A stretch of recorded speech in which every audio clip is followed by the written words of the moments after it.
한 주간 평안하셨습니까? 기도하고 말씀 같이 나누도록 하겠습니다. 은혜와 사랑이 풍성하신 하나님 아버지 참 감사하고 감사를 드립니다. 영원히 하나님의 죄의 심판에서 또 사망에서 결코 벗어날 수 없었던 불쌍한 저희들을 온전하신 주님의 사랑으로 말미암아 예수 그리스도를 이 땅에 보내주시고 구원해 주시고 또 교회 안에서 남은 생에 복음을 위하여 살 수 있도록 은혜 입혀 주신 것을 오늘 이 시간 다시 한번 감사를 드립니다. 한 주간 저희들의 걸음걸음을 주님 복음으로 붙잡고 인도해 주셔서 감사드립니다.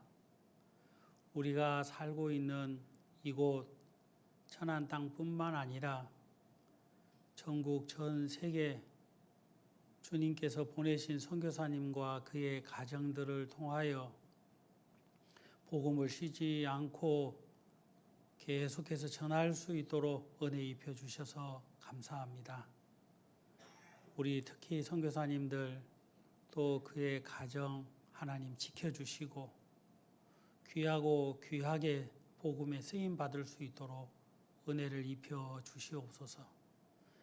하나님, 우리는 귀한 수양회를 앞에 두고 우리가 마음에 간절하게 기도하며 복음을 전하기를 원하는 우리의 사랑하는 가족들을 전도하고 있습니다.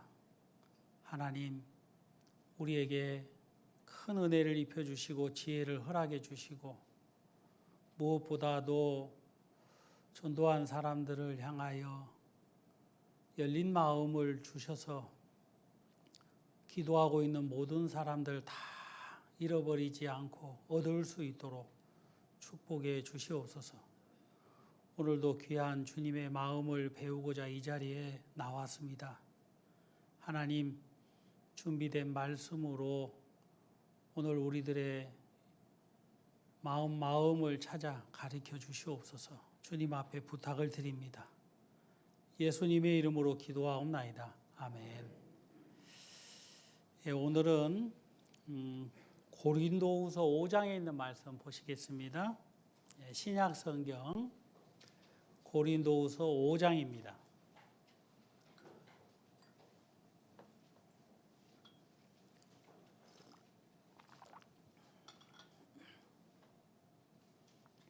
찾으셨으면 14절 말씀부터 제가 읽도록 하겠습니다. 그리스도의 사랑이 우리를 강권하시는도다. 우리가 생각건대 한 사람이 모든 사람을 대신하여 죽었은즉 모든 사람이 죽은 것이라. 15절 저가 모든 사람을 대신하여 죽으심은 산 자들로 하여금 다시는 저희 자신을 위하여 살지 않고 오직 저희를 대신하여 죽었다가 다시 사신 자를 위하여 살게 하려 함이라.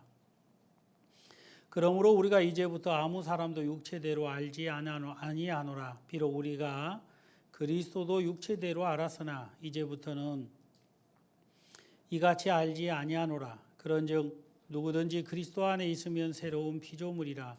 이전 것은 지나갔으니 보라 새 것이 되었도다. 모든 것이 하나님께로 났나니 저가 그리스도로 말미암아 우리를 자기와 화목하게 하시고 또 우리에게 화목하게 하는 직책을 주셨으니. 19절 이는 하나님께서 그리스도 안에 계시사 세상을 자기와 화목하게 하시며 저희의 죄를 저희에게 돌리지 아니하시고 화목하게 하는 말씀을 우리에게 부탁하셨느니라. 저는 지난주에 요한복음 4장에 수가성에 사는 사마리아 여자가 예수님을 만나서 변화를 입는 말씀을 같이 나누었습니다. 기억하고 계시는지요? 저는 그 요한복음 4장의 말씀을 보면 그 수가성의 사마리아 여인과 예수님의 만남을 드라마 제목은 아닙니다만 운명적인 만남이다라고 생각이 됩니다. 그것은 사마리아 여자가 예수님을 간절히 만나고 싶어서 찾아 만난 것이 아니라 우리 예수님께서 그 여인의 모든 삶을 아시고 그 수가성 사마리아 성 입구에 있는 야곱의 우물에 주님은 앉아 피곤한 걸음을 멈추시고 기다리셨다는 것입니다. 우리가 알다시피 수가성은 이스라엘 백성들이 부정하게 여기는 사람들이 모여 사는 마을로 생각하고 있는 곳입니다. 그래서 부정한 곳이지요. 마치 삭개오를 예수님이 여리고에서 만나셨을 때에 예수님은 삭개오의 집에 들어가셔서 같이 교제도 나누고 음식도 나누게 됩니다. 그러나 그 예수님이 삭개오의 집에 들어가셔서 담소를 나누고 있는 그 모습을 바리새인들과 또 여러 유대인들은 보고 예수님을 향하여 원망 아닌 원망과 불평을 하게 됩니다.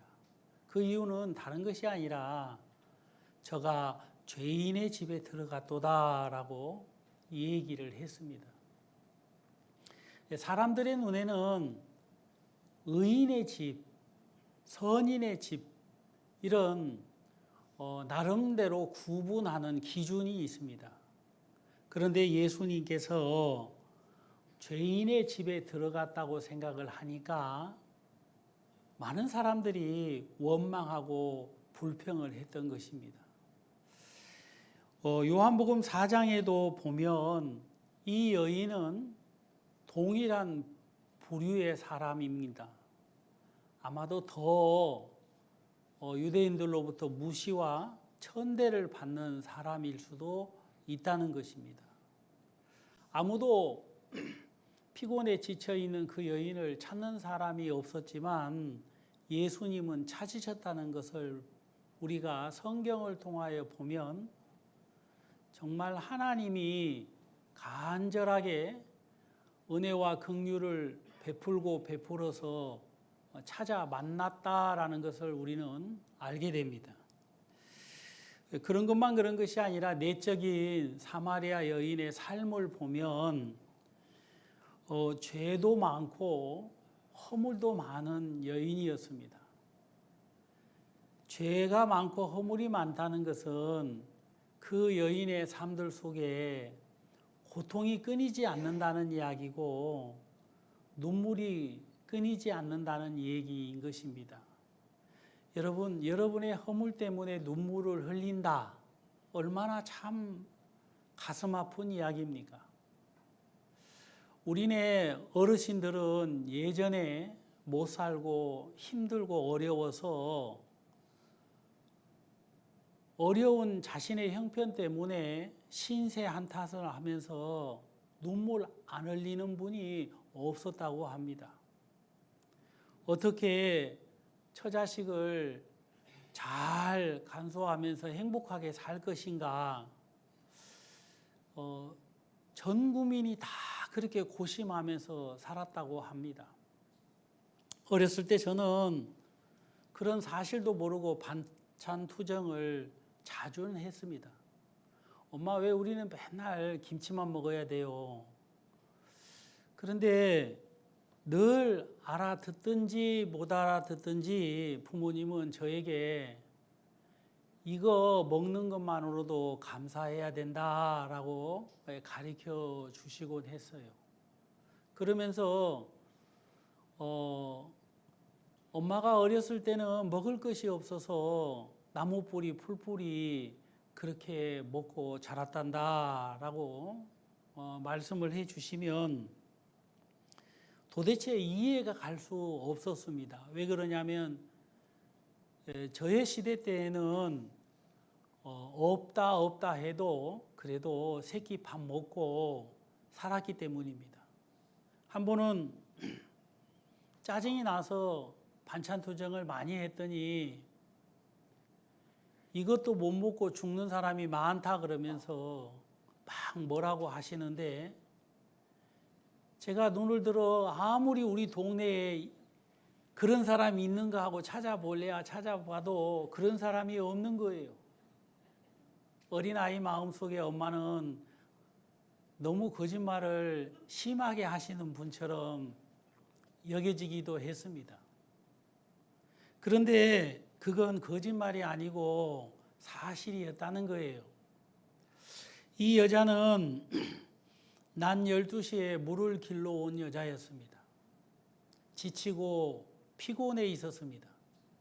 그리고 자기 인생을 한탄하고 왜 나는 이렇게 살아야만 되는가 하고 자신을 향하여 칭찬을 해주지는 못할 망정 자기 인생을 원망하고 불평하는 사람이었고, 한없이 무시와 천대 속에서 눈물이 끊이지 않는 여자였습니다. 그런데 예수님이 그 여인의 모든 것을 아시고 예수님은 그 여인이 오시기를 기다렸다는 것입니다. 물론 그 여자가 예수님을 만나고 난 이후에 거짓말처럼 새 삶을 살게 되어지는 것을 보게 됩니다. 어느 날 제자들이 예수님에게 이사야 책을 주시는 이야기가 있습니다. 한번 찾아보도록 할까요? 누가복음 4장에 있는 말씀입니다. 누가복음 4장입니다.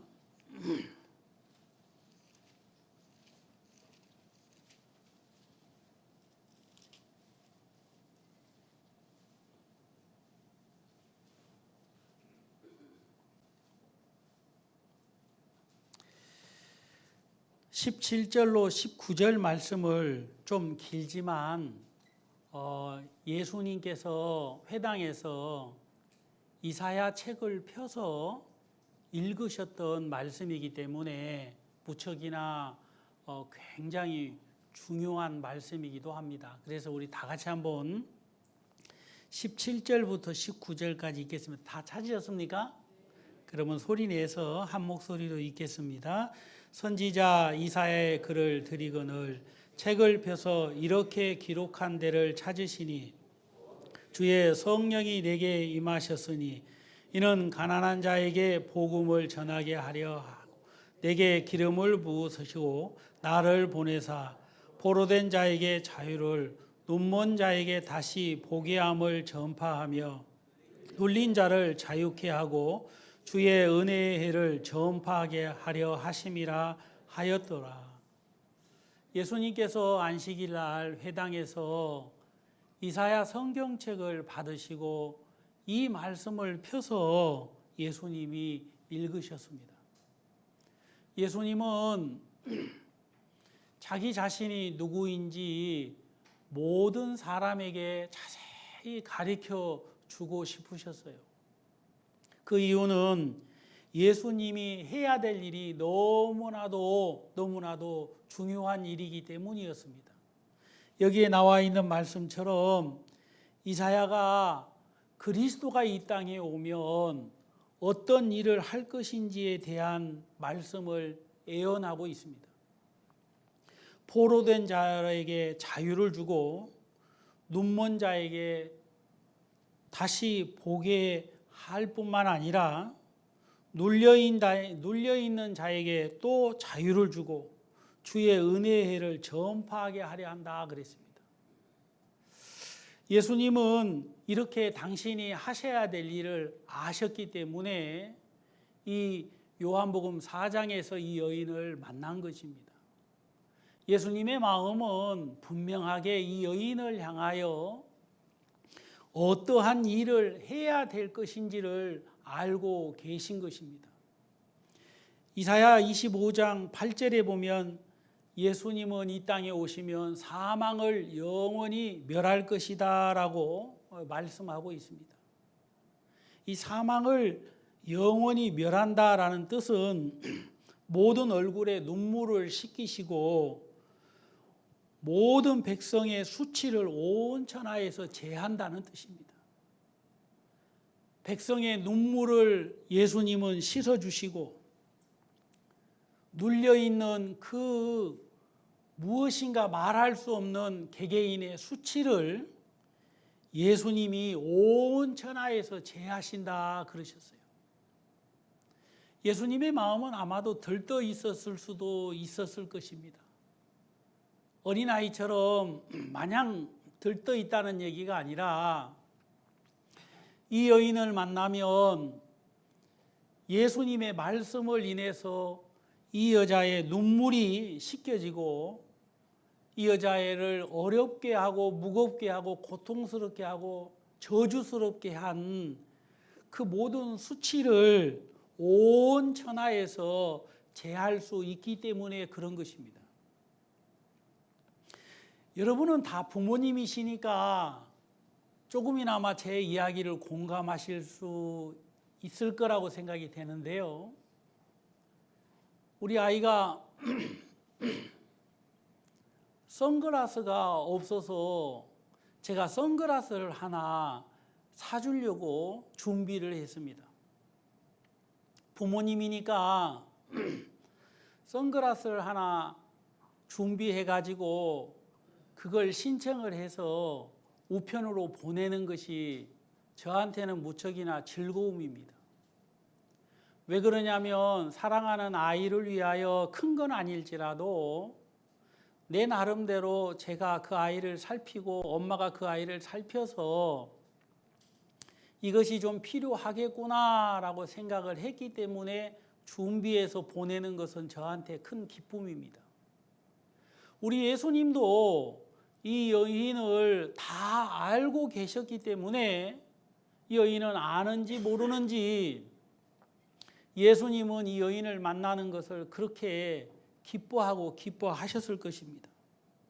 그것만 그런 것이 아니라 요한계시록 21장에 보면 분명하게 기록이 되어져 있는데 모든 눈물을 그 눈에서 씻기시며 사망이 없고 애통하는 것이나 곡하는 것이나 아픈 것이 없게 하시는 분이 예수 그리스도이십니다. 여러분, 예수님은 긍휼이 풍성하신 하나님이십니다. 그리고 예수님은 친히 마태복음 9장에서 말씀을 하시기를 하나님은 긍휼을 원하고 제사를 원치 아니하노라 하신 뜻이 무엇인지 너희는 가서 배우고 알으라고 말씀하시는 것을 봅니다. 여러분, 긍휼이 뭡니까? 불쌍히 여기는 거예요.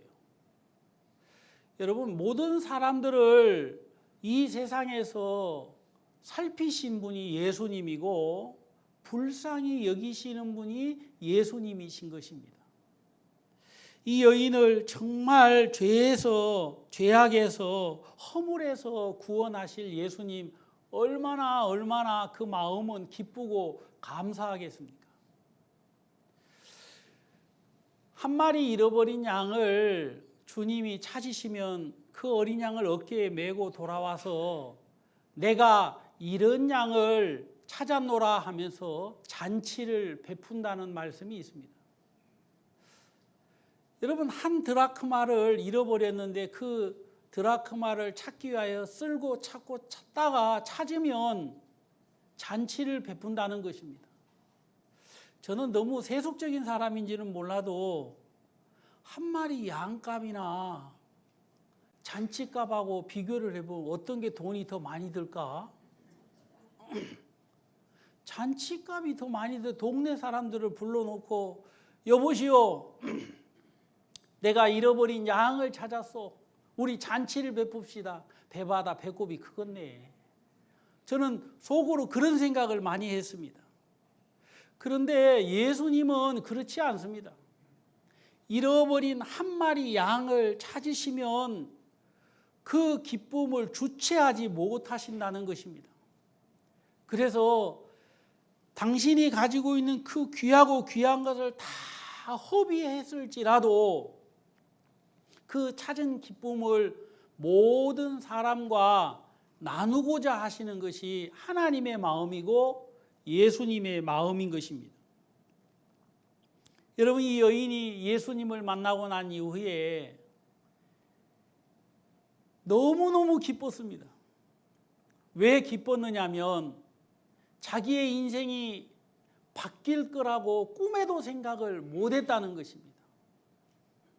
그리스도가 오면, 그리스도를 만나면 인생이 바뀐다고 성경에서 말씀하고 있는데 도대체 그 그리스도가 어디에 있는 줄 어떻게 압니까?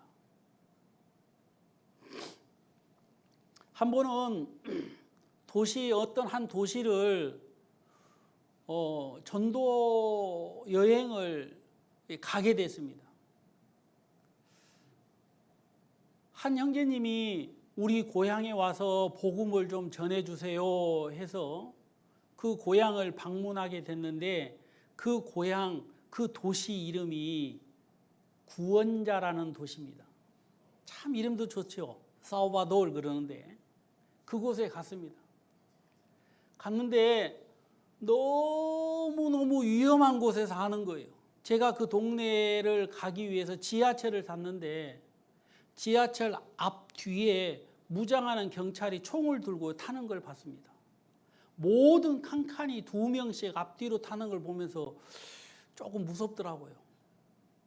그리고 제가 그 지하철을 타니까 그 지하철 안에 있는 모든 사람이 진짜 거짓 없이 저를 쳐다보는 걸 봤습니다. 동양 사람이니까 호기심에 또 왜 이런 기차를 타나, 그런 파벨라라고 하는 아주 좋지 못한 그 동네를 향해서 가는 기차였습니다. 제가 보니까 아파트를 지었을 때도 페인트를 안 칠한 것 같고 벌써 몇십 년이 지나가지고 페인트를 안 칠해서 비가 오면 그 물로 인해서 곰팡이가 쓸고 마르고 또 생기고 마르고 해서 아파트가 다 꺼무잡잡한 아파트로 바뀌어 있었습니다.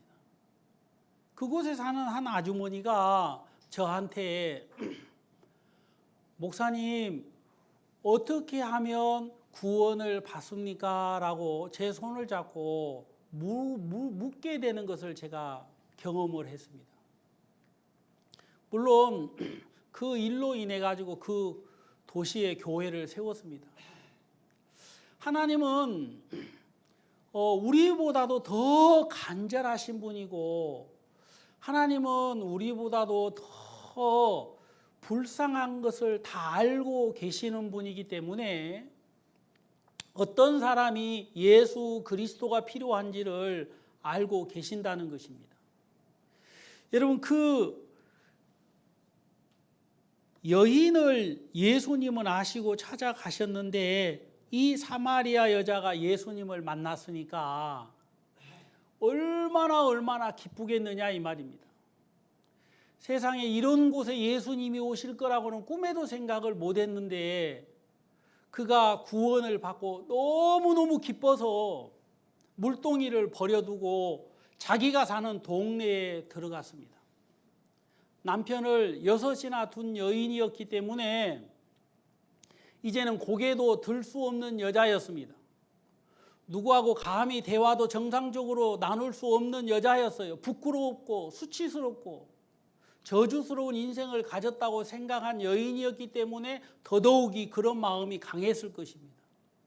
근데 그 여자가 그리스도를 만나고 난 이후에 그 모든 것을 다 지워져 버리고 정말 주님이 말씀하셨던 것처럼 그리스도가 이 땅에 오면 수치를 제하신다 했는데 그 여자 마음속에 부끄러웠던 모든 흉허물을 우리 예수님이 말씀으로 약속으로 지워주셨다는 것입니다. 여러분, 그러니까 그 여자가 동네에 들어가서 와보라 내가 그리스도를 만났다라고 외칠 수 있는 여자로 바뀌었다는 것입니다. 여러분, 이것은 어떤 한 사람의 각오나 결심으로 인해 가지고 변화된 것은 결코 아닙니다. 우리가 알다시피 오직 예수 그리스도를 만나야만이 이렇게 변화될 수 있는 것을 성경은 말하고 있는 것입니다. 우리가 요한복음 4장에 있는 말씀을 한번 보도록 하시겠습니다. 요한복음 4장 28절입니다. 요한복음 4장 28절 제가 읽겠습니다. 여자가 물동이를 버려두고 동네에 들어가서 사람들에게 이르되 29절 나의 행한 모든 일을 내게 말한 사람을 와보라. 이는 그리스도가 아니냐. 이 여자가 물동이를 버려두고 동네에 들어가 사람들에게 이야기했습니다. 나의 행한 모든 일을 내게 말한 사람을 와보라. 이는 그리스도가 아니냐. 제가 이 말씀을 보면서 현대인의 성경에는 어떻게 기록이 되어져 있는가, 우리네 식의 말로 기록이 되어 있으니까 좀 더 가깝게 느껴질 수 있을 것 같아서 제가 찾아보니까 이 여자가 이렇게 얘기했어요. 다들 와서 좀 보시오. 나의 과거를 죄다 말해준 사람이 있어요. 이분이 그리스도가 아닐까요? 라고 번역이 되어 있습니다. 이 여자가 많은 사람들한테 외쳤습니다. 동네 사람들, 나의 과거를 전부 다 알고 있는 사람을 내가 만났습니다. 그 사람이 나에 대해서 다 이야기를 합니다. 이 사람이 그리스도가 아니면 누구겠습니까? 하고 그 그리스도를 향하여 많은 사람들이 듣고 나아가 만나게 되기를 외치는 여자로 바뀌었다는 것입니다. 여러분 참 이 말씀을 보면 너무너무 좋은 말씀 아닙니까? 여러분 이 특히 4장 42절에 있는 말씀을 보면 그 여자에게 말하되 이제 우리가 믿은 것은 내 말을 인함이 아니니 이는 우리가 친히 듣고 그가 참으로 세상의 구주인 줄 알미니라 그랬습니다. 따라해 보세요. 구주.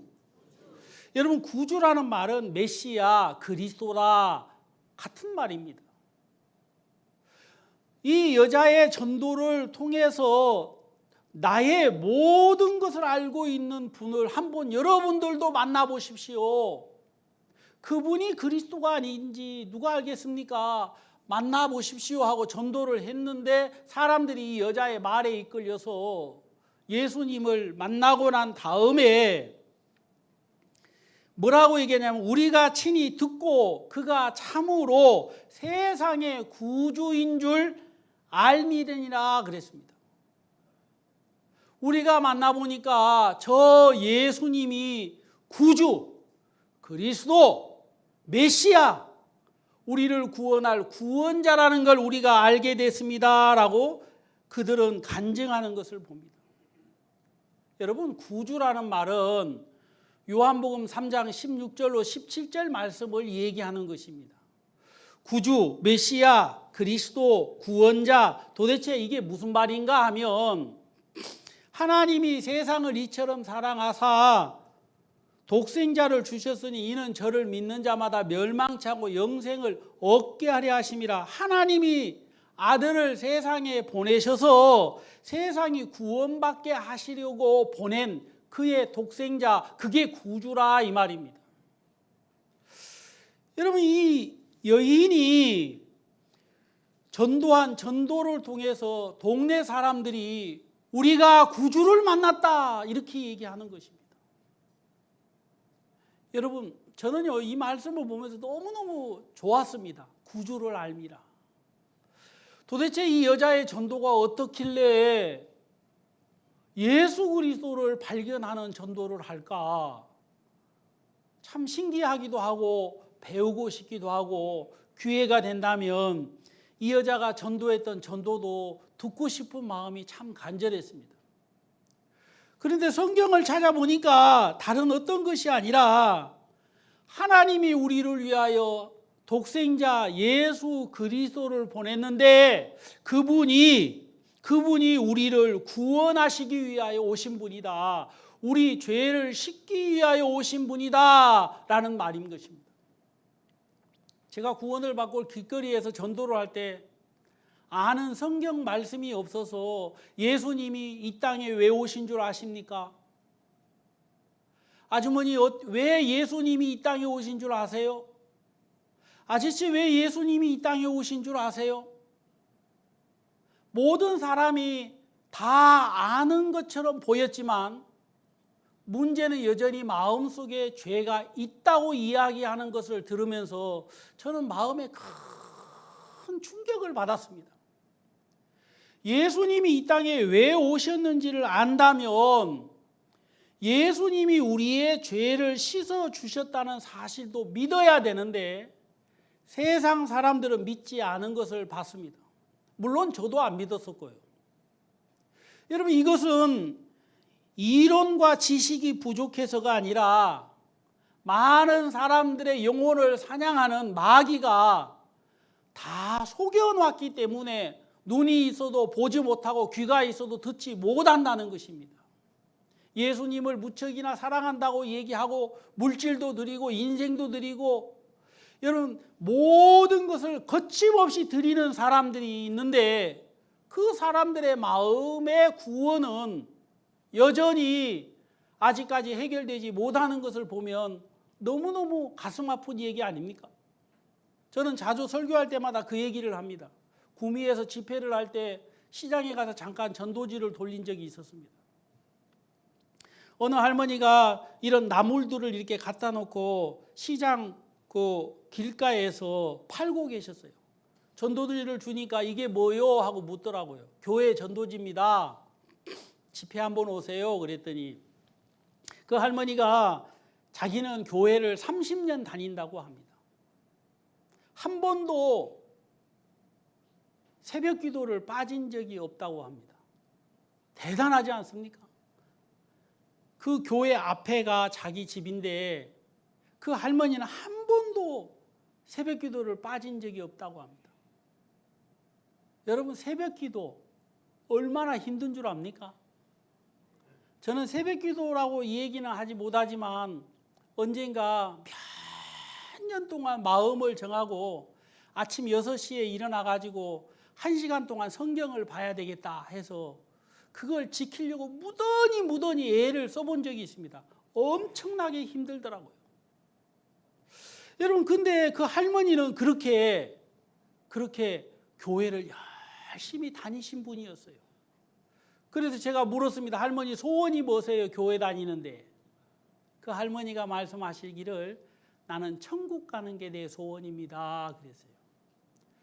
아직까지 30년 동안 교회를 다니셨고 새벽 기도도 안 빠지셨는데 그 소원을 아직 못 이루셨어요?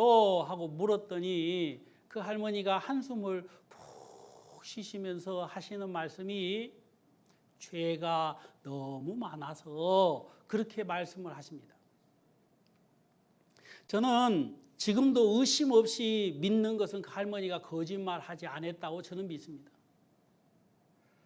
그분의 입술에서 나오는 모든 대답은 다 진실된 대답이었어요. 그런데 왜 예수님이 죄를 씻어 놓으셨다는 걸 알면서도 믿지 못하느냐? 그건 할머니가 연세가 많으셔서 누군가가 이해할 수 있도록 설명을 못 해줘서 못 믿은 게 아닙니다. 마귀가 구원받지 못하도록 속여서 구원만 못 받게 하는 것입니다. 마귀는 이 세상에서 모든 사람들에게 모든 걸 다 하도록 허락을 하는 거예요. 근데 딱 하나 못하게 하는 게 뭐냐면 예수 그리스도가 십자가에서 이루어 놓으신 복음을 믿지 못하도록 하는 그것만 마귀는 하는 겁니다. 마귀는 절에도 다니기도 하고 교회도 다니기도 하고 착한 일도 하기도 하고 악한 일도 하기도 하고 다 하기도 하지만 결국은 구원 못 받으면 다 지옥에 가는 걸 알고 있기 때문에 마귀는 어떻게 해서든지 간에 배나 지옥 자식 되게 하려고 하는 것이 사단의 역사라고 지난주에 말씀을 했습니다.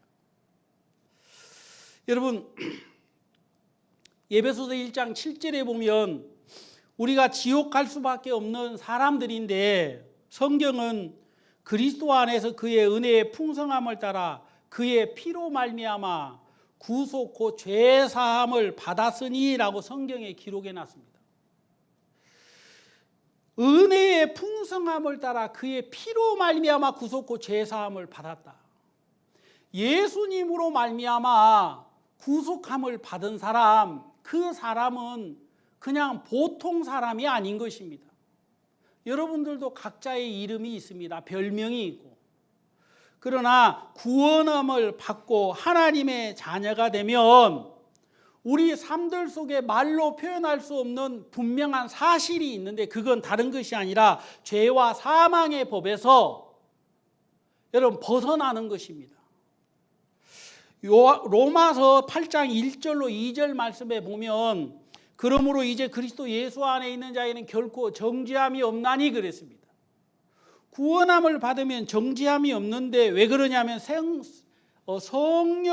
생명의 성령의 법이 죄와 사망의 법에서 해방하기 때문에 그런 것입니다. 마치 일제 36년 동안 우리가 지배를 받고 있을 때는 자유가 없다가 여러분 45년 8월 15일 날 광복절이 되어지고 난 이후에 더 이상 일본의 지배를 받을 필요가 없는 것처럼 말입니다. 여러분, 자유라는 것은 눌려있는 데에서 벗어나는 것이 자유인 것입니다.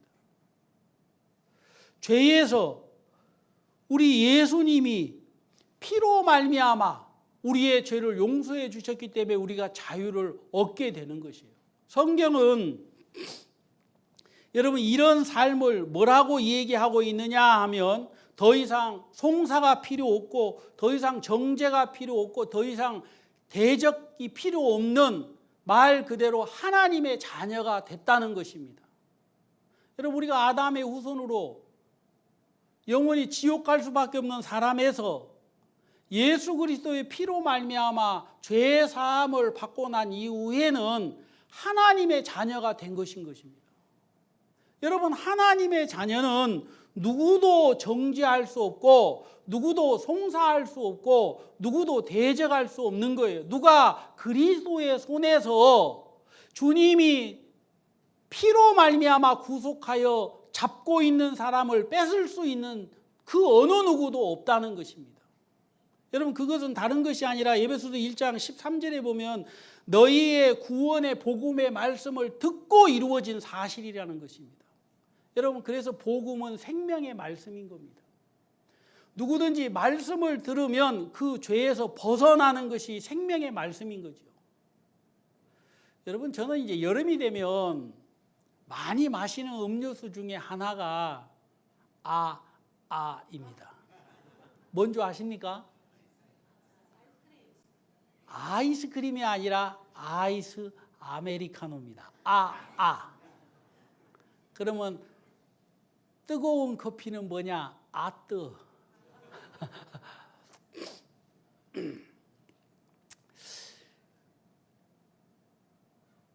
시원한 아이스 아메리카노를 많은 사람들이 마시잖아요. 그래 안 그래요? 여러분, 다들 좋아합니다. 이 음료수를 사람들이 먹으면서 시원하다 그러지, 뜨겁다 하는 사람은 없다는 것입니다. 여러분, 얼음 냉수처럼 하나님의 말씀은 목마른 사람에게 시원하고 그 갈증을 해소시켜 주는 것입니다. 하나님, 나는 죄인입니다. 하나님, 나는 죄인입니다. 어떻게 해야 천국에 갈 수 있습니까? 라는 그런 사람들에게 이 생명의 말씀이 전해지면 그 사람은 그 죄에서 벗어나게 되는 것입니다. 제가 오늘 아침에 이제 이 말씀을 일어나서 좀 보다가 찬송가가 생각이 났어요. 여러분, 206장 아십니까? 오랫동안 모든 죄 가운데 빠져. 이 찬송 아세요? 한번 불러볼까요? 오랫동안 모든 죄 가운데 빠져 더럽기가 한량 없던 우리들, 아무 공로 없이 구원함으로도 하나님의 자녀 지금 되었네. 주의 그 사랑 한량 없도다. 찬송할지어다 예수의 공로, 주의 그 사랑 한량 없도다. 찬송할지어다 예수의 공로. 주의 보혈로서 정결하게 씻어 죄악에서 떠난 몸이 되었고 세상 근심 구름 간곳 없어지니 하나님의 빛이 영화롭도다. 죄의 깊은 잠과 뜬 세상의 꿈을 어서 깰지어다 나의 친구여. 은혜 받을 날과 구원 얻을 때가 지금 온 세상에 선포되었네. 여러분, 이 여자가 예수님을 만나고 난 이후에 그는 그의 삶을 이렇게 변화시켜야지 해서 변화시켜진 것이 아닙니다. 이 엄청난 구원의 은혜를 마음에 깨닫고 난 이후에 그는 하나님 앞에 본질상 진노의 자녀였는데 내가 은혜로 구원을 얻은 사람이 되었구나. 여러분, 이 사실을 모든 사람에게 전하고 싶은 마음이 일어난 것입니다. 여러분, 물동이를 버려두고 동네에 들어가서 내가 그리스도를 만났다, 나의 과거를 다 알고 있는 분을 만났다라고 외쳤을 때 그 외침은 진실된 외침이었다 이 말입니다. 그리고 그리스도를 만남으로 여러분 일어난 마음이기 때문에 주님이 주신 마음인데 그 마음은 모든 사람을 일으켜 세워서 그리스도 앞으로 인도하기에 부족함이 없는 마음이었어요. 여러분, 그 마음은 누가 만드신 줄 아십니까?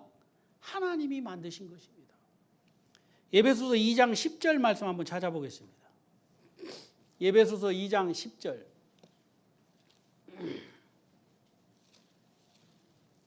다 같이 읽도록 하겠습니다. 2장 10절. 우리는 그의 만드신 바라 그리스도 예수 안에서 선한 일을 위하여 지으심을 받은 자니 이 일은 하나님이 전에 예비하사 우리로 그 가운데서 행하게 하려 하심이라. 하나님은 선한 당신의 일을 위하여 하나님은 지으셨는데 그게 이 여인이었고 그게 오늘 우리들이라는 사실을 부인할 수 없는 것입니다. 사도 바울은 우리는 하나님의 만드신 바라 그랬어요. 예수 그리스도의 피로 만들어졌다 이 말입니다. 여러분, 얼마나 놀랍습니까? 얼마나 신기하고 얼마나 대단하고 얼마나 위대합니까? 우리 같은 사람이 하나님이 친히 손을 빌어 만들었다. 그것도 예수 그리스도의 거룩한 보혈로 씻어 만들었다고 생각하니까 얼마나 대단한 것입니까? 여러분, 성경은 뭐라고 말씀하셨느냐면 우리는 무할례 당이었고 약속들에 대하여서는 외인이었고 그리스도 밖에 있었고 세상에서도 소망이 없었던 다만 멸망을 받을 수밖에 없는 사람이었는데 하나님이 우리를 만드셨다 이 말입니다. 여러분, 쓸모 있는 사람을 하나님이 찾아서 하나님의 도구로 만든 것이 아니라 쓸모없는 불에 탄 포도나무처럼 아무 짝에도 쓸모없는 못도 만들 수 없는 그 나무를 우리 주님이 택하셔서 하나님의 거룩한 도구로 만들었으니까 대단한 거 아닙니까? 제가 어느 날 시장에 가서 PT병으로 인형을 만든 어떤 사람의 물건을 본 적이 있습니다. 이야, 대단하더라고요. 여러분, 우리는 코카콜라나 뭐 여러 음료수나 사이다 같은 그 음료수가 담겨져 있는 그 PT병 있잖아요. 예? 여러분, 그거 내용물을 다 마시고 나서는 어떻게 합니까? 버려요. 버릴 때 찌그려 버리는 사람도 있고 그냥 버린 사람도 있고 뭐 다른 뭐 이상 야릇한 거 담아놓기 위해서 뭐 찌꺼기나 뭐 이런 거 담아놓기 위해서 그냥 보관을 하지 그걸 귀하게 여기지 않습니다. 근데 어떤 청년은 세상에 PT병으로 있잖아요. 인형을 만들고 빗자루를 만들고 그래가지고 여러 물건을 만들어가지고 시장에 와서 파는데 제가 또 하나 안 샀습니까? 너무 신기해가지고. 마당 쓰는 빗자루 있잖아요. 빗자루 이렇게. 예? 야, 그거 일일이 가위로 썰었는지 칼로 썰었는지는 모르겠는데 그걸 막 여러 개를 묶어가지고 재활용 빗자루를 만들었는데 참 잘 만들었다. 신기하다 내가 그랬거든요. 그런데 그거 사면서 칭찬해 줬거든요. 야, 국가에 충성하는 거라고 내가 그랬거든요. 여러분, 쓸모없는 우리를 하나님이 하나님의 도구로 만들었으니까 대단한 거 아닙니까? 그래 안 그래요? 여러분, 에베소서 2장 15절 한번 또 보겠습니다. 2장 15절. 바로 밑에 있으니까 다 같이 한번 15절 16절 또 읽겠습니다. 원수된 것 곧 의문에 속한 계명의 율법을 자기 육체로 폐하셨으니 이는 이 둘로 자기 안에서 한 새 사람을 지어 화평케 하시고 또 십자가라 이 둘을 한 몸으로 하나님과 화목하게 하려 하심이라. 원수된 것을 십자가로 소멸하시고. 여기 보면 한 새 사람을 지어 그랬습니다. 여러분, 한 새 사람을 지어, 이 말은 뭐냐면 헌 사람을 닦아가지고 재활용한 게 아니고 새 사람을 지었다 이 말이에요. 사람이 거듭나지 아니하면 하나님 나라를 볼 수 없느니라. 이게 거듭남이라는 것입니다. 다시 태어나야 된다는 것이죠. 우리는 죄인으로 태어나서 영원히 이 세상에서 잠시 살다가 영원히 지옥에 갈 수밖에 없는 사람을 예수님으로 말미암아 거듭나게 다시 태어나게 했다 이 말이에요. 죄인에서 의인으로 말입니다. 여러분, 하나님이 이렇게 거듭나게 해서 하나님과 화목하게 했다 했으니까 얼마나 놀라운 거예요. 여러분, 많은 사람들이 이 사마리 여자를 보고 그런 이야기를 했을 것입니다. 나는 네 얘기를 들었을 때 긴가민가 했는데 우리가 가서 봤다. 우리가 가서 들었다. 우리가 가서 깨달았다. 그분이 구주라는 사실을. 여러분, 고맙겠어요? 안 고맙겠어요? 여전히 손가락질 하겠습니까? 이 천하고 못난 년 하면서 막 그렇게 악담을 하고 비웃고 조롱하면서 막 여자를 막 없인 여겼겠어요? 그렇지 않았을 것입니다. 우리가 그리스도를 만났다 하면서 기뻐하고 즐거워하면서 이 여인의 이름이 성경에 안 나와 있더라고요. 그런데요, 이 여자의 이름이 성경에 구원을 받고 그리스도를 만나고 난 이후에 나왔더라고요.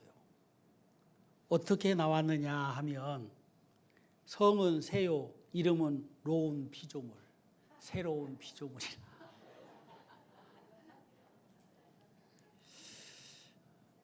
고린도후서 5장 한번 보도록 하겠습니다. 고린도후서 5장. 이제 본문 말씀으로 좀 돌아가서 고린도후서 5장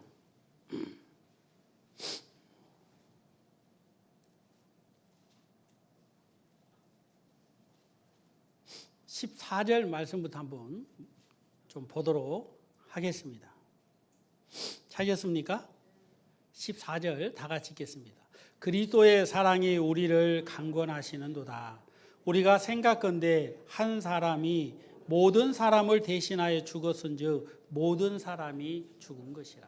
이 말은 무슨 말씀이냐면요, 한 사람이 모든 사람을 대신하여 죽었은즉이라는 것은 예수님을 얘기합니다. 예수님이 이 땅에 오셔서 우리의 모든 죄, 출생과 사망까지의 모든 죄를 예수님이 대신해서 짊어지시고 십자가에 돌아가셨다는 얘기입니다. 성경은 이렇게 말하고 있습니다. 예수님이 모든 사람을 대신하여 죽었으니까 모든 사람이 죽은 것이다. 따라해보세요. 모든 사람이 죽은 것이다. 여러분, 이것은 그냥 목숨이 끊어졌다는 얘기가 아니라 하나님 앞에 받아야 될 죄의 형벌이 끝났다, 이 말입니다. 예수님이 우리의 죄의 형벌을 다 받았다, 이 말입니다. 그래서 15절에 보면 저가 모든 사람을 대신하여 죽으심은 산 자들로 하여금 다시는 저희 자신을 위하여 살지 않고 오직 저희를 대신하여 죽었다가 다시 사신 자를 위하여 살게 하려 함이라. 왜 예수님이 우리의 죄와 허물을 짊어지고 십자가에 죽으셨느냐면 이제 죄와 허물로 눈물스럽게 하고 고통스럽게 하고 수치스럽게 하고 근심스럽게 하고 염려스럽게 하는 너를 위하여 살지 말고 그리스도를 위하여 살게 하시기 위하여 우리 예수님이 대신 우리를 위하여 죽으셨다라고 말씀하고 계시는 거예요. 여러분, 이것은 새로운 인생을 우리에게 나타내 보여주고 계시는 것입니다. 아담의 후손으로서 여러분 영원히 죄인으로서 지옥 가야 될 그런 연약한 강대철이라는 사람을 이야기하지 않고 주 예수 그리스도의 피로 말미암아 구원을 받은 사람이 믿음으로 의롭다함을 받아서 새로운 피조물의 삶을 살게 하시려는 하나님의 계획을 말씀하고 있는 것입니다. 여러분, 여기 보십시오. 15절 다시 한번 보겠습니다. 저가 모든 사람을 대신하여 죽으심은 산자들로 하여금 다시는 저희 자신을 위하여 살지 않고 오직 저희를 대신하여 죽었다가 다시 사신 자 예수 그리스도를 위하여 살게 하시기 위함이라는 것입니다. 여러분, 그리스도를 위하여 사는 것은 너무너무 귀한 삶인 것입니다. 여러분, 그 삶이 무슨 삶이냐 하면 새로운 피조물의 삶인 것입니다. 애벌레가 번데기로 바뀌어서 죽은 줄 알았더니 여러분, 그 누에고치에서 나와가지고 나비가 되는 것처럼 말입니다. 나방이 되는 것처럼 새로운 삶을 살게 하는, 거듭남의 삶을 살게 하는 것처럼 땅에 속한 삶에서 하늘에 속한 삶으로 하나님이 우리 인생을 새로운 피조물로 만드셨다는 겁니다. 그렇기 때문에 성경은 분명하게 우리에게 이렇게 말씀하시는 거예요. 이전 것은 지나갔으니 보라 새 것이 되었도다. 여러분, 누가 감히 이전 것은 지나갔으니 라고 얘기할 수 있겠습니까? 여러분, 십자가를 한번 생각하고 바라봐 보세요. 십자가에 못 박혀 있는 연약하고 부족하고 수치스럽고 눈물 많은 그 사마리아 그 여자의 삶은 끝났고 이제 물동이를 버려두고 동네에 들어가서 그리스도를 만났다고 외치는 새로운 피조물인 이 여인의 삶을 기억하라, 이 말입니다. 여러분, 저는 이 말씀을 보면서 이 여자의 이 얘기만 해당된다고 생각하지 않습니다. 저는 86년 10월 7일 날 구원받고 난 이후에 정말 제 삶이 바뀌었다고 저는 믿습니다. 어제의 대철이나 오늘의 대철이나 내일의 대철이가 똑같은데요? 물론 이 껍질은 똑같을 수 있습니다. 그러나 제 마음은 바뀌었습니다. 제 영혼은 바뀌었다는 것입니다. 죄인에서 의인으로, 여러분 어두움에서 빛으로 하나님의 자녀로 바뀌었다라는 것을 내가 증거하는 것이 아니라 성경의 복음이, 성경의 그리스도가 증거하고 있는 거예요. 여러분, 여기 한번 또 보십시다. 고린도후서 5장 20절입니다. 찾으셨습니까? 20절 다 같이 한번 읽도록 하겠습니다. 이러므로 우리가 그리스도를 대신하여 사신 것 같이, 죄송합니다. 제가 잘못 읽었죠? 다시 한번 읽겠습니다. 이러므로 우리가 그리스도를 대신하여 사신이 되어 하나님이 우리로 너희를 권면하시는 것 같이 그리스도를 대신하여 간구하노니 너희는 하나님과 화목하라. 여기 보면 이러므로 우리가 그리스도를 대신하여 무엇이 됐다? 사신이 되었다.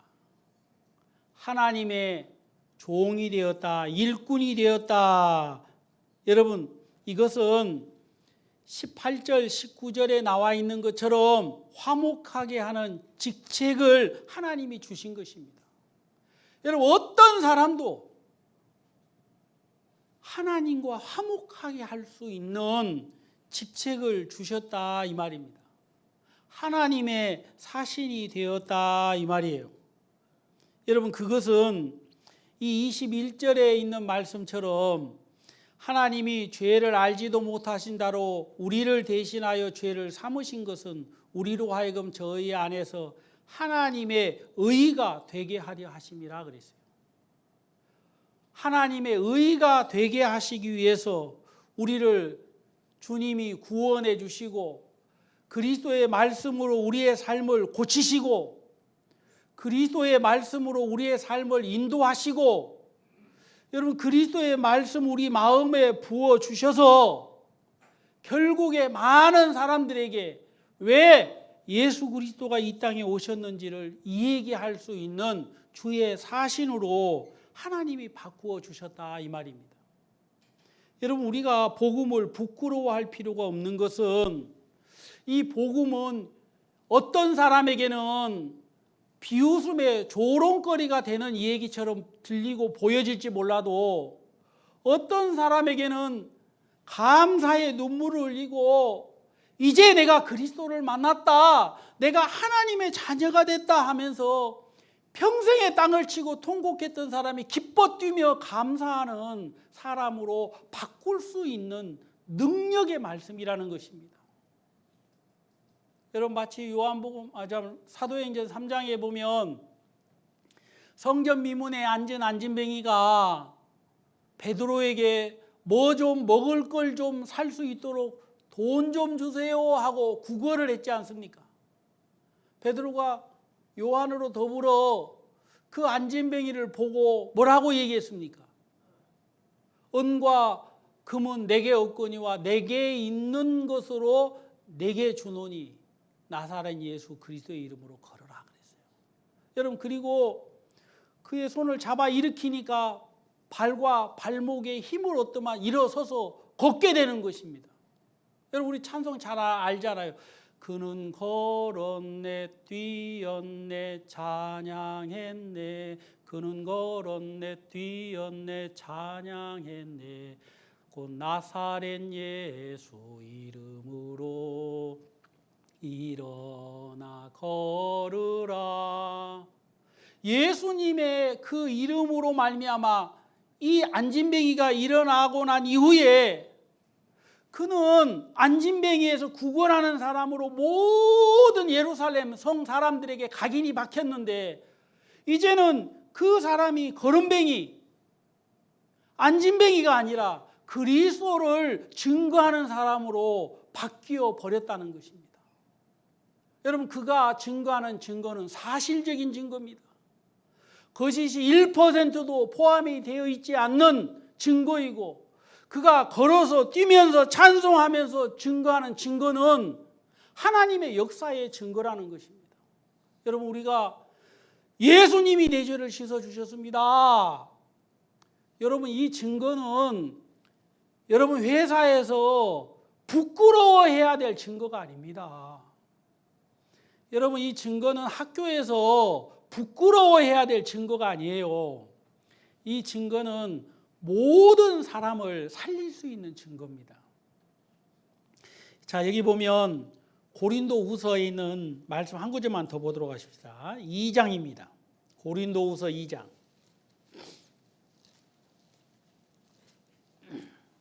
고린도후서 2장 15절 다 같이 읽겠습니다. 우리는 구원을 얻은 자들에게나 망하는 자들에게나 하나님 앞에서 그리스도의 향기니. 성경은 뭐라고 말씀하셨느냐면 우리는 구원을 얻은 사람이나 구원을 얻지 못한 사람이나 그리스도의 뭐라고요? 향기다 그랬어요. 여러분 향기가 뭡니까? 향기. 예? 좋은 냄새. 어떤 사람에게는 혐오스러운 냄새처럼 보일지 몰라요. 느껴질지 모릅니다. 그건 멸망하는 자들에게 그렇게 느껴지는 것입니다. 그러나 구원을 얻은 우리들에게는 그리스도는 우리에게 향기의 근원이 되시는 겁니다. 생명의 냄새다 이 말입니다. 야, 저 사람은 맨날 구원 얘기하네. 여러분, 구원을 얘기하는 걸 부끄러워할 필요가 없어요. 그건 그리스도의 종이 마땅히 해야 될 이야기인 것입니다. 맞아요, 안 맞아요? 맞는 거예요.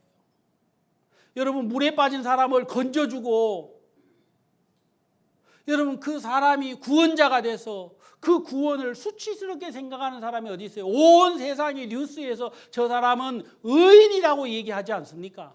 죽은 사람을 살렸으니까 의인인 거예요. 여러분, 횡단보도 앞에서 어떤 할아버지가 푹 쓰러졌습니다. 지나가는 고등학교 2학년 남학생 둘이 할아버지 왜 그러세요? 야, 빨리 전화해 119로. 한 친구는 전화를 합니다. 한 친구는 체육 시간 때 인공호흡법을 그날 배웠다고 했습니다. 야, 이럴 때 인공호흡을 해야 되나? 해가지고 할아버지를 눕혀놓고 위에서 어설프게 막 인공호흡을 합니다. 여러분, 소방대원도 아니에요. 자격증이 있는 것도 아닙니다. 웃어가면서 부끄러워하면서 자기들끼리 막 즐거워하면서 배웠던 건데 그날 써먹었어요. 할아버지가 깨어난 겁니다. 인터뷰를 해보니까 어떻게 이렇게 인공호흡을 이렇게 할 줄 알았냐고 그랬더니 오늘 오전에 학교에서 배운 거 한번 해봤다고.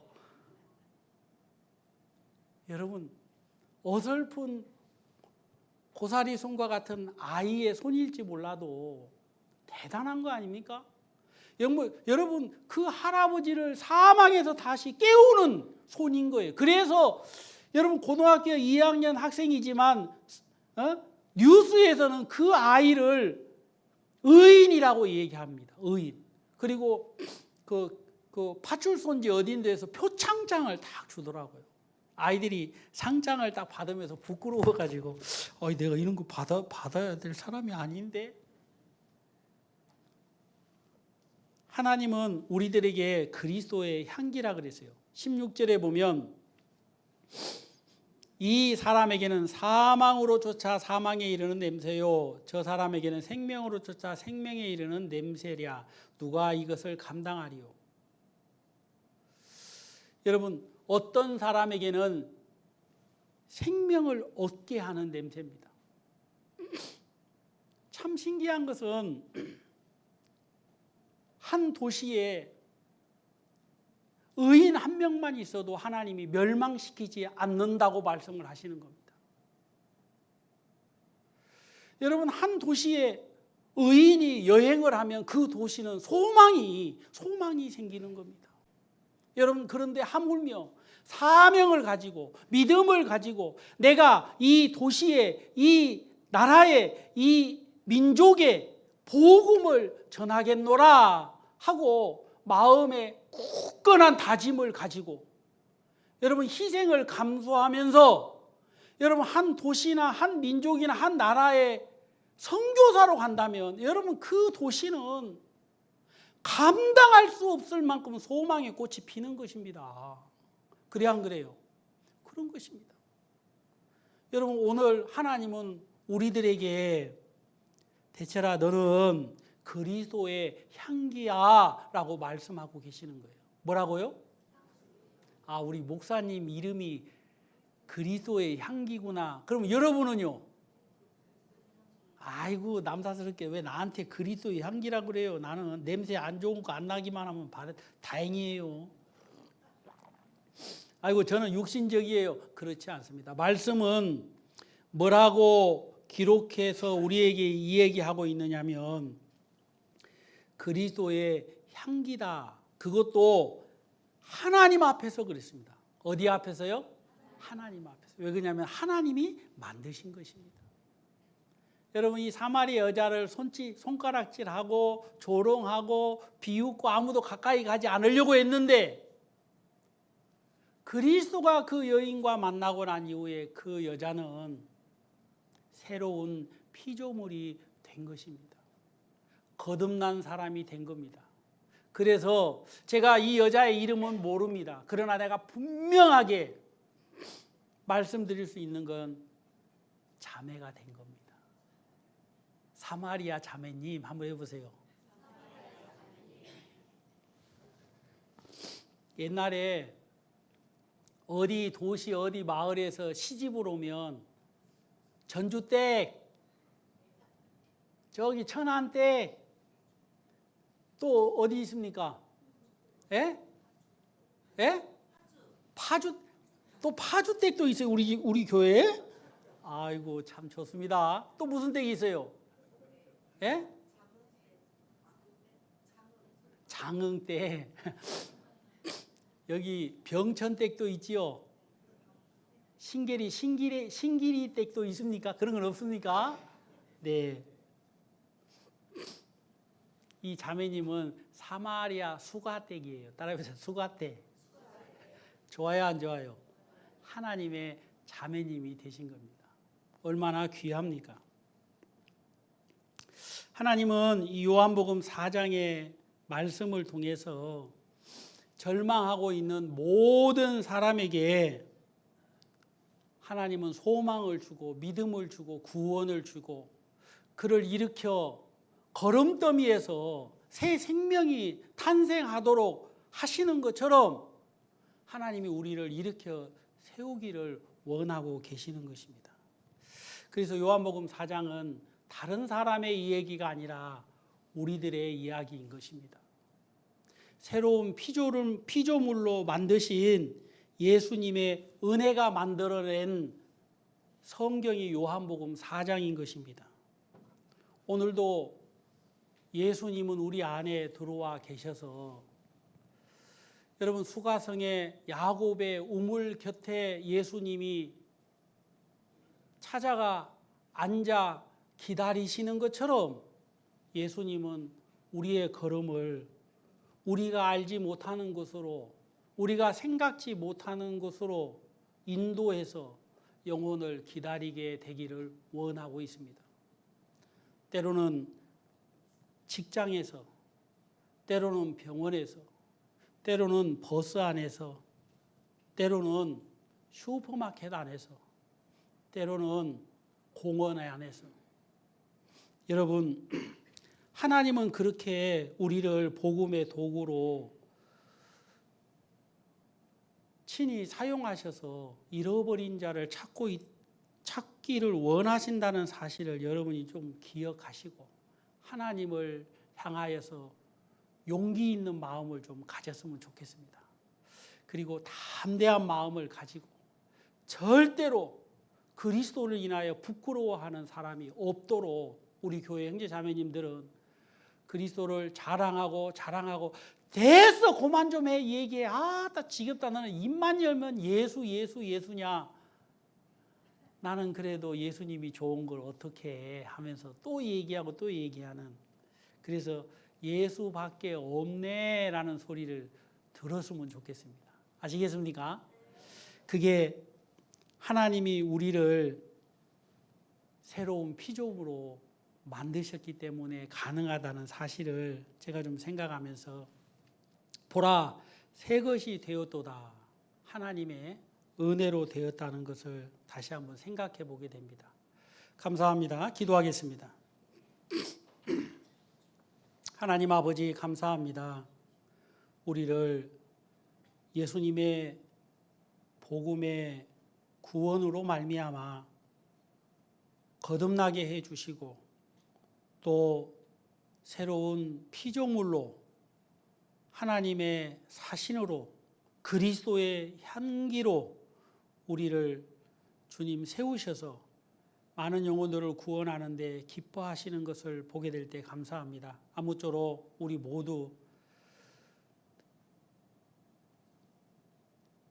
형편이 허락되든 허락되지 않든 하나님 복음 앞에 쓰임받게 되기를 소망합니다. 도와주시옵소서. 오늘 이 귀한 시간 주신 걸 감사하고 예수님의 이름으로 기도하옵나이다. 아멘.